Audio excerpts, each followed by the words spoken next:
પેરાગ્લાઇડિંગના શોખીન જુબિન કોન્ટ્રાક્ટરે રતન ટાટાના સ્મરણમાં 20 લાખના ખર્ચે તૈયાર કર્યો ખાનગી રનવે, જ્યાં હવે મોટર હેંગ ગ્લાઇડિંગ અને પેરાગ્લાઇડિંગ સહિતની અલગ અલગ એડવેન્ચર એક્ટિવિટી થઈ શકશે.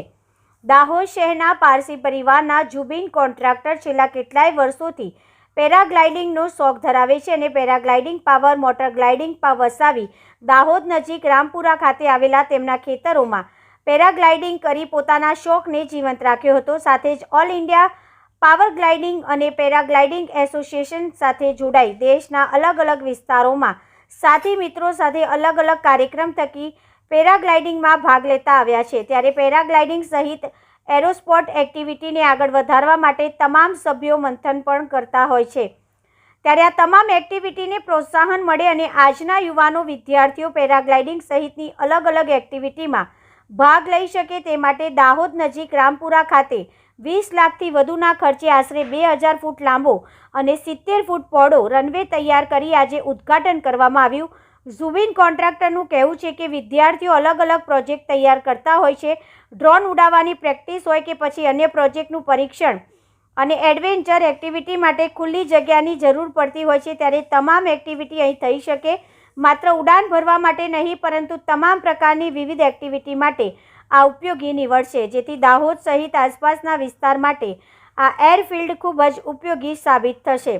આ સિવાય ભવિષ્યમાં અહીં પેરાગ્લાઇડિંગની તાલીમ શરૂ કરાશે તો આ તાલીમ ગુજરાતમાં ક્યાંય નથી મળતી, તે દાહોદમાં મળી શકશે અને દાહોદ સિવાય અન્ય જિલ્લાના લોકો પણ આનો લાભ લઈ શકશે.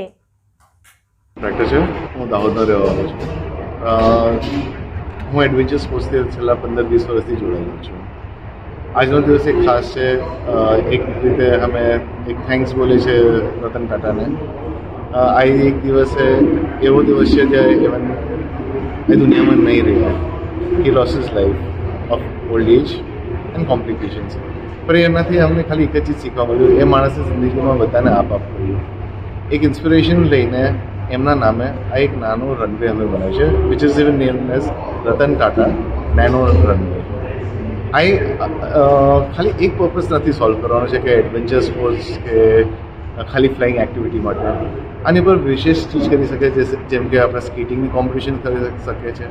બીજી ચીજ અમે એરો મોડલિંગ કરી શકે છે. નાના બચ્ચા જે પ્લેન્સ બનાવે એ બી યુઝ કરી શકે છે. ગોકાર્ટ બનાવી શકે. સાયન્સ પ્રોજેક્ટ્સની અંદર એ લોકોને અગર જગા જોતી હોય, આપણી પાસે એન્જિનિયરિંગ કોલેજ છે. એન્જિનિયરિંગ કોલેજની અંદર બચ્ચાઓ અમુક પ્રોજેક્ટ્સ બનાવતા હોય, જેના માટે જગાની જરૂરત હોય ને એક્સપિરિયન્સ કરવા માટેની જગા જોતી હોય. કદાચ આપણા દાહોદમાં એવી જગા નહીં હોય કે ઘણા લોકોની પરમિશન લેવી પડે, તો આ એક એવી સેટઅપ થશે જે એક બચ્ચાને સાયકલ ચલાવવું હોય, સ્કેટિંગ કરવું હોય કે એવી કઈ ચીજ એ ઇન્વેન્ટ કરીને એને પ્રોટોટાઇપ બનાવીને એને યુઝ કરવો એક્સપેરિમેન્ટલ બેઝ, તો એના માટે પ્લેટફોર્મ અમે ઊભું કર્યું છે. હવે જોવું એ છે કે આપણા ડિસ્ટ્રિક્ટ કલેક્ટર સાહેબ, ડીડીઓ સાહેબ, ગવર્મેન્ટ બોડીઝ, ટુરિઝમ બોર્ડ, આની અંદર કેવી રીતે અમે આ ચીજને હજુ આગળ અમને મદદ કરીને આ ચીજને આગળ લાવી શકે. મદદ કરતાં જેટલો અમને સપોર્ટ મળશે તો હજુ લોકો જોડાય. આ એક એવી એક્ટિવિટી રહેશે જ્યાં લોકોને મજા બી આવશે, ક્રિએટિવિટી બી આવશે અને રૂટ લર્નિંગમાંથી બી બહાર આવશે. સો એક એન્જોયેબલ પ્લેસ આજના તારીખમાં અમે ઊભું કર્યું છે. થેન્ક્સ ટુ PAI જે છે powered hang gliding association of India.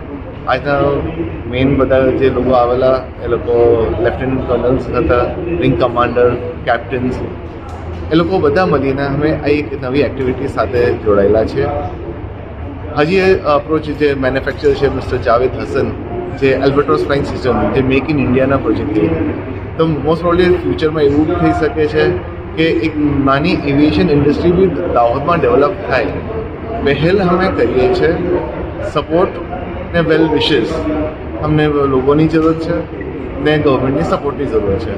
Thank you so much. અત્યારે રનવે ઉપર કયા પ્રકારના એરક્રાફ્ટ કે પેરાગ્લાઇડિંગ શું લેન્ડ થઈ શકે છે?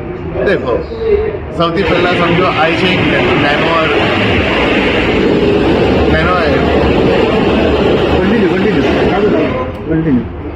નેનો એરફિલ્ડ છે. નેનો એરફિલ્ડ એટલે it's not about plane, micro light એ બી ના કહેવાય. આ છે paraglider, paragliding, parasailing, hang gliding જે વિંચથી કરવામાં આવે છે. વિંચનો મતલબ એ છે જ્યારે તમે એક નાની પતલી રસ્સી બાંધી અને લોકોને કેવી રીતે પેરાગ્લાઇડિંગ કરી શકો એને શીખવાડવા માટે એક ટ્રેનિંગ ગ્રાઉન્ડ બની શકે. ને જે આ જગા છે એ જે મેં કીધું પહેલાં બી આ મલ્ટીપર્પઝ માટે છે. પેરામોટર બી તમે ઉડાવી શકો છો, પેરાગ્લાઇડિંગ બી કરી શકો છો, ટ્રાઇક ફ્લાઇંગ બી કરી શકો છો, હેંગ ગ્લાઇડિંગ બી કરી શકો છો. કરવા માટે તો બહુ બધી ચીજો છે, પણ રાઇટ નાવ અમે રિસ્ટ્રિક્ટેડ ખાલી એટલાથી છે પેરામોટરિંગ, પાવર્ડ હેંગ ગ્લાઇડિંગ યા હેંગ ગ્લાઇડિંગથી રિલેટેડ અમે આને યુઝ કરવાના છે. અને બીજી ચીજ જે યુઝ કરવાના છે એ જે મેં તમને કીધું સાયન્સ પ્રોજેક્ટ્સથી રિલેટેડ જે બચ્ચાને એક્સપેરિમેન્ટલ બેસિસમાં યુઝ કરવું હોય એના માટે યુઝ થશે.